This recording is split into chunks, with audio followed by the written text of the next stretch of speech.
Assalamualaikum warahmatullahi wabarakatuh dan selamat pagi semua. Oke, hari ini selamat kembali semua ke kelas Asas Sains tingkatan 2. Oke, hari ini cikgu akan sambung balik pembelajaran untuk minggu lepas. Oke, hari ini cikgu akan sentuh untuk subtopik bagi 2.1.1 struktur kawalan ulangan.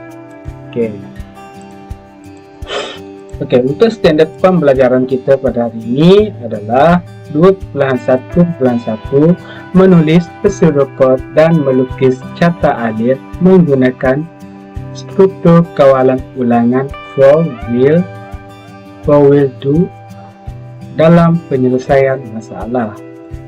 Oke, sekarang cikgu akan pergi kepada objektif pembelajaran kita pada hari ini, yaitu di mana murid boleh menulis pseudocode dan melukis carta alir menggunakan struktur kawalan ulangan for dalam penyelesaian masalah. Oke, sekarang kita akan masuk untuk target fokus kita untuk hari ini, yaitu struktur kawalan for. Macam tu Oke, untuk struktur kawalan ulangan for ni, dia melakukan ulangan bagi sesuatu penyataan untuk bilangan kali yang tertentu. Bilangan ulangan dikawal oleh suatu nombor yang disebut pembilangan atau pembilang yang akan berubah pada setiap ulangan. Oke, setiap struktur kawalan ulangan for mempunyai rangka umum. Okey, sekarang kita akan tengok rangka umum untuk struktur kawalan for. Okey, di sini untuk langkah yang pertama dia akan isytiharkan pembilang. Okey, yang kedua adalah syarat diuji. Jika benar penyata yang berulang berdasarkan kemas kini pembilangan for. Okey, jika tidak, ada cara keluar dari struktur kawalan ulangan for. Lepas tu ulang langkah bagi syaratnya tidak benar. Maksud dia, selagi syarat itu benar, dia akan sentiasa ulang balik daripada langkah yang kedua ni sehingga sehingga langkah uji kita menguji ni sehingga dia syarat dia tu salah. Selagi dia betul semua. Contohnya dalam untuk syarat 1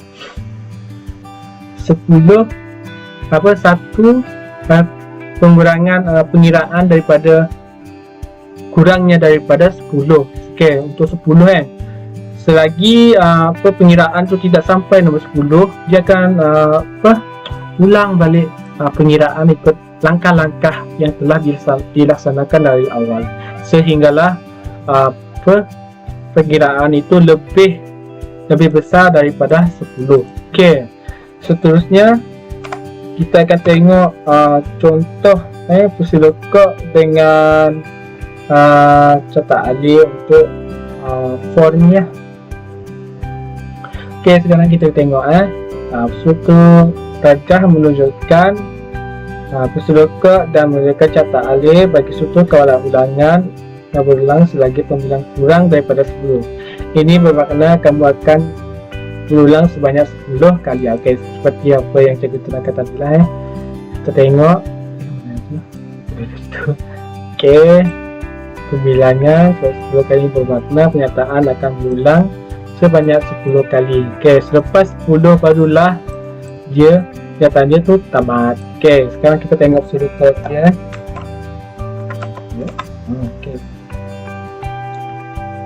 Okey, pseudocode macam biasalah kita akan ada kepala dia, bawah dan atas dia adalah mula dan utama. Okey, sekarang pertama kita akan mula. Okey, setkan pembilangan kepada 0. Okey, 0. Yang ketiga adalah for pembilangan kurang daripada 10. Laksanakan penyataan tambah 1 kepada pembilangan. Okey, di sini dia tanya pembilangan dia adalah 0. Okey, 0. Lepas tu dia nak tambah satu kepada pembilangan. So di satu nanti dia akan tambah satu setiap pengulangan tersebut. Okey, sekiranya dah tepat pada 10 tu, maka langkah dia ataupun tamat. Okey, kita tengok untuk dia punya catat alif ni. Okey, untuk catat alif boleh. Okey, kita tengok. Setkan pembilangan mula, kita letakkan mula. Okey, lepas tu pergi ke setkan pembilangan kepada kosong. Okey, kosong. Pembilangan lebih kecil daripada 10. Okey, betul. Jika ya, laksanakan penyataan, lepas tu tambah satu kepada pembilangan, lepas tu ulang balik. Okey, 1. Kita tengok kosong tambah 1, dia akan jadi pada 1. Okey, 1 pembilangan ataupun bilangan dia sekarang adalah 1. Okey, 1 lebih kecil daripada 10. Betul kan? 1 adalah kecil daripada. Okey, ya, betul. Laksanakan penyataan tambah lagi 1 kepada pembilangan. So pembilangan sekarang adalah 2. Okey, sekarang 2 lebih kecil daripada 10. Okey, betul kan? 2 adalah lebih kecil daripada 10. Okey, sekiranya betul, kita akan laksanakan balik penyataan, tambah balik pembilangan itu 1. So pengulang balik 3 adalah lebih kecil daripada 10. Kayak so langkah-langkah ni dia akan ulang sampailah jadi nombor 10. Okey, sekiranya pembilangan tu dah 10, so dia 10 adalah lebih kecil daripada 10 adalah pasti ya. Okey, lepas tu 10 tu tambah lagi pembilangan dia, tambah lagi 1, jadi dia akan jadi pada 11. Okey, kalau 11, adakah dia lebih kecil daripada 10? Kumpulan tidak kan? Okey, 11 adalah lebih besar daripada 10. Okey, di situ kita tengok jika di sini adalah 11, maka syarat dia adalah tidak betul. So dia akan pergi ke syarat yang terakhir, iaitu tamat. Macam tu lah, dia akan selagi pembilang kamu tu masih dalam jangkaan yang betul, dia akan ulang balik langkah-langkah tersebut. Dia akan loop ulang sehinggalah syarat tersebut adalah tidak benar. Contoh macam ni tadi, 11 tu dia cakap lebih kecil daripada 10, padahal yang 11 ni adalah lebih besar daripada 10. Okey, kita selesai untuk yang contoh pertama, untuk contoh kawalan for. Kita akan tengok balik. Okey, contoh 23, kamu boleh tengok buka surat dia dekat buku teks, buku surat 53. Okey, di sini cakap pengiraan hasil tambah nombor sehingga nombor n, di mana nombor n adalah nombor bulat yang dimasukkan oleh pengguna. Okey, langkah yang pertama yang kamu hendak lakukan untuk tengok soalan ni adalah penyiasatan. Kamu tengok dulu soalan dia nak apa. Okey, untuk proses-proses yang terlibat dalam ni, kamu diminta untuk memasukkan satu nombor. Sekiranya penggunaan memasukkan 10, maka ada cara menjumlahkan 10 nombor yang pertama seperti 1 tambah 2 tambah 3 tambah 4 sampailah 10. Okey, faham dah ni untuk penyiasatan ni. Jika kamu tengok dulu soalan itu dia nak apa. Di sini cakap pengiraan hasil nombor di mana n adalah nombor bulat dimasukkan oleh pengguna. Di sini kamu boleh letak mana-mana nombor bulat. Contoh nombor 8 ke, nombor 6, bukan nombor ganjil nombor bulat. Macam tu. Okey, sekarang pergi ke langkah yang kedua, iaitu mendraft algoritma dan melakukan semakan semula. Okey, di sini kita tengok balik proses dan keputusan berikut dimurnikan untuk menghasilkan algoritma. Yang pertama adalah isytiharkan pembalik ubah. Okey, yang kedua adalah isytiharkan penyataan pengawal for. Lepas tu input dan output dan uji syarat. Okey, sekiranya syarat kamu tu adalah betul, maka betul lah kamu punya laksanakan prosedur kod dengan catat alih kamu. Okey, langkah kedua adalah memunikan langkah-langkah algoritma. Okey, di sini dia tadi isytiharkan pembeli ubah nombor kira dan jumlah. Okey, pertama adalah setkan nilai kira kepada 1. Okey, setkan nilai jumlah kepada 0. Seterusnya pengguna diminta memasukkan nombor. Lepas tu setkan nilai nombor kepada nombor yang dimasukkan. Okey, for kira dan nom. Okey, nombor tu nombor. Kirakan jumlah, iaitu jumlah tambah kira. Okey, kirakan kira sama dengan kira tambah 1. Okey, ulang langkah 6. So langkah tu 6 balik di sini kamu tengok lepas tu paparkan nilai jumlah.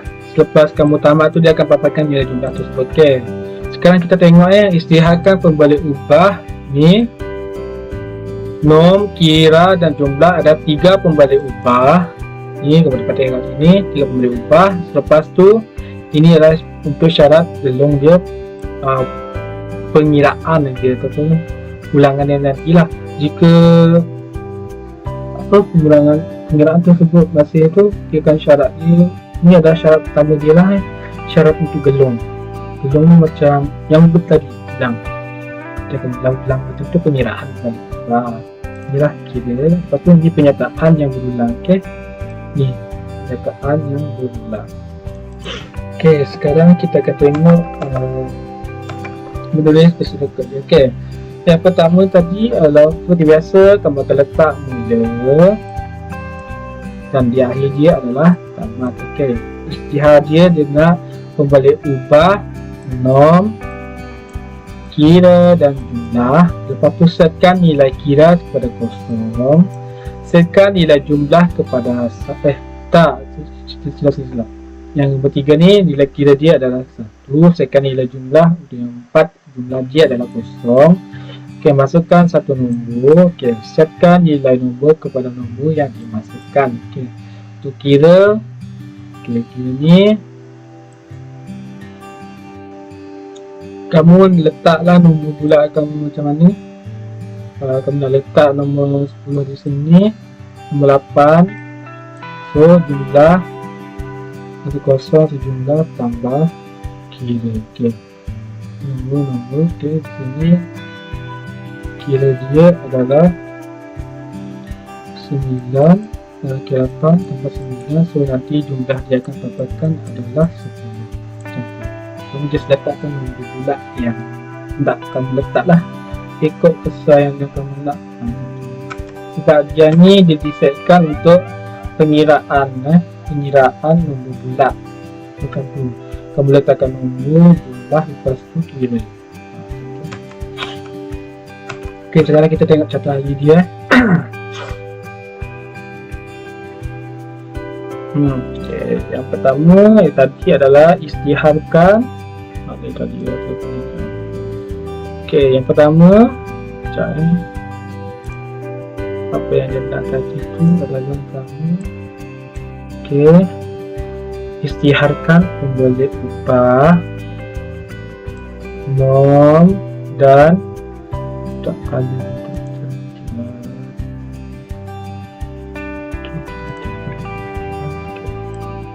Okey, ni dia nak pemberi upah dia adalah nom, kira dan jumlah. Okey, sekarang setkan nilai kira adalah 1. Setkan nilai jumlah adalah 0. Okey, masukkan satu nombor bulat yang dia minta tadi. Okey, sekarang setkan nilai nombor, satu nombor yang dimasukkan. Lepas tu kira nombor, kira betul dah letak kan. Lepas dia letak di sini apa nombor yang kamu letakkan tadi tu. Jika kamu tidak letak nombor, maka dia akan tidak, terus dia akan paparkan nilai jumlah. Lepas tu tamat. Terus sekiranya kamu tidak letakkan nombor lah, so nanti dia akan paparkan satu je lah dia punya nilai jumlah dia. Sekiranya kamu letak jumlah nilai nombor dia berapa, so untuk contohnya kamu letak nombor 8 kamu letak 8 ni. Okay. kamu letak 8 ni untuk yang kira ni, kira jumlah, kira yang 8. So kira letak 8 tambah 1, nanti dia akan paparkan jumlah kamu itu adalah 9. So lepas tu syarat dia tambah di situ je. Lebih proses lah. Dia masukkan satu nombor. Okay, nombor yang kamu letakkan tadi tu apa? Ini adalah nilai nombor, nilai nombor. Okay, nilai yang dimasukkan tu. Contohnya kamu letak yang 8 tadi lah.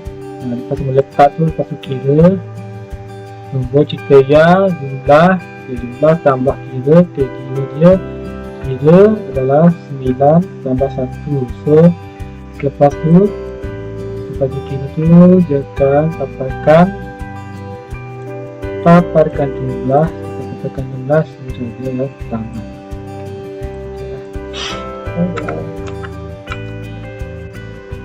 Okey, untuk penerangan bagi itu tadilah kan, boleh ubah kira dia adalah 1 dan jumlah dia kosong. Okey, pengguna dimudahkan memasukkan satu nombor. Ini untuk penerangan yang bagi mudahkan kami faham lah. Untuk yang tadi yang cikgu buat tadi tu, jika kamu masih tak faham apa yang cikgu terangkan tadi, saya terangkan balik. Okey, pengguna dimintakan masukkan satu nombor. Okey, jika nilai yang dimasukkan oleh pengguna adalah 10, maka pembelajar ubah nombor dia tu adalah 10. Okey, syarat ulangan dia ialah kira lebih kecil daripada 10. Okey, dalam ujian syarat kali pertama, kira 1 adalah kurang daripada nombor 10. Okey, syarat yang dipenuhi, struktur kawalan ulangan dilaksanakan dan nilai-nilai jumlah dan kira dikemas kini menjadi 1 dan 2. Jumlah ada 1 dan kira ada 2. Okey, syarat diuji sekali lagi. Dalam ujian syarat kali kedua, kira 2 adalah kurang daripada 10. Okey, syarat yang dipenuhi. Okey, struktur kawalan ulangan dilaksanakan dan nilai jumlah kira kemas kini menjadi jumlah 3 dan kira 3 juga diuji dengan syarat tidak dipenuhi, iaitu proses ulangan ini berterusan sehingga kira 11. Ini di mana ulangan kira norm menjadi tidak benar, maka ulangan dihenti dan jumlah dipaparkan. Contoh dia macam yang pertama tadi, contoh saya bagilah. Selagi dia bawah syarat betul iaitu kurang daripada 10, maka dia punya syarat tu adalah betul. Jika dia dah lebih daripada 3 menjadi 3 iaitu menjadi 11, maka dia adalah tidak benar. Jadi dia akan untuk syarat dia akan tamat di situ je kan. Maka ulangan diberhentikan di situ sahaja, ya, seperti yang saya disyaratkan di sini ya. Okey. Jika seperti di sini, jika dia adalah lebih kurang daripada 10, so dia akan pergi balik ulang balik dia punya langkah di sini. Okey, langkah yang di sini, jika syarat dia dah tidak benar, maka dia akan terus paparkan nilai jumlah. So dia punya ulangan tu dia akan berhenti je lah. Okey, terus dia akan pergi ke paparan jumlah, nilai jumlah, lepas tu dia tamat macam tu je, sebab dia punya syarat tu dah tidak betul. Okey, kesimpulan untuk kelas hari ini, kamu telah sentuh pengenalan untuk struktur kawalan ulangan, di mana cikgu telah sediakan kepada kamu cara penulisan sudoku dengan catat alif untuk struktur kawalan asas. Lepas tu cikgu telah sentuhkan untuk kelas kamu, cikgu telah sentuhkan untuk struktur kawalan for, di mana cikgu telah sentuhkan cara penulisan sudoku dengan catat alif untuk for. Okey, untuk yang kelas minggu hadapan, cikgu akan sentuhkan untuk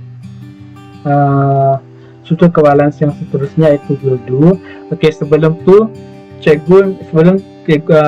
tamatnya kelas ni, cikgu nak kamu buat satu latihan. Sekejap.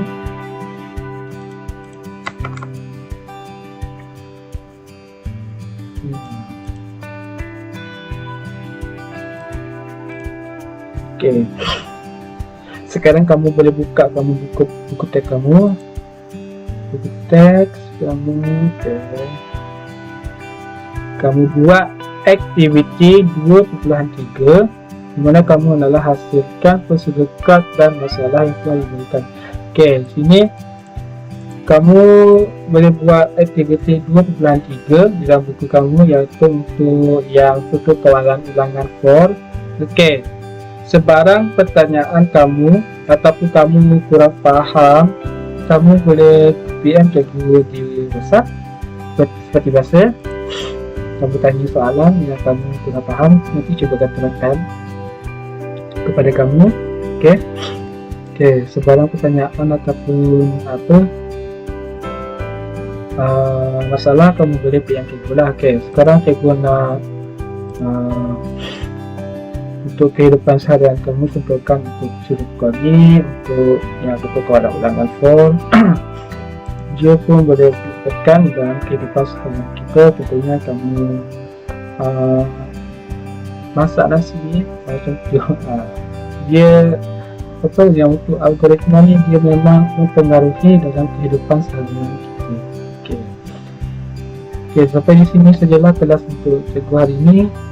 Okey, untuk kelas yang minggu hadapan, cikgu nak kamu tengok dulu buku teks untuk tutur kawalangan value, iaitu yang kedua yang kita akan tengok ni, yang buat selagi ni, value ni. Cikgu nak kamu ulang kaji sikit lah supaya kamu lebih faham dan mudah untuk faham untuk apabila cikgu terang pada kelas yang akan datang. Sekian saja daripada cikgu. Sekian, terima kasih. Assalamualaikum.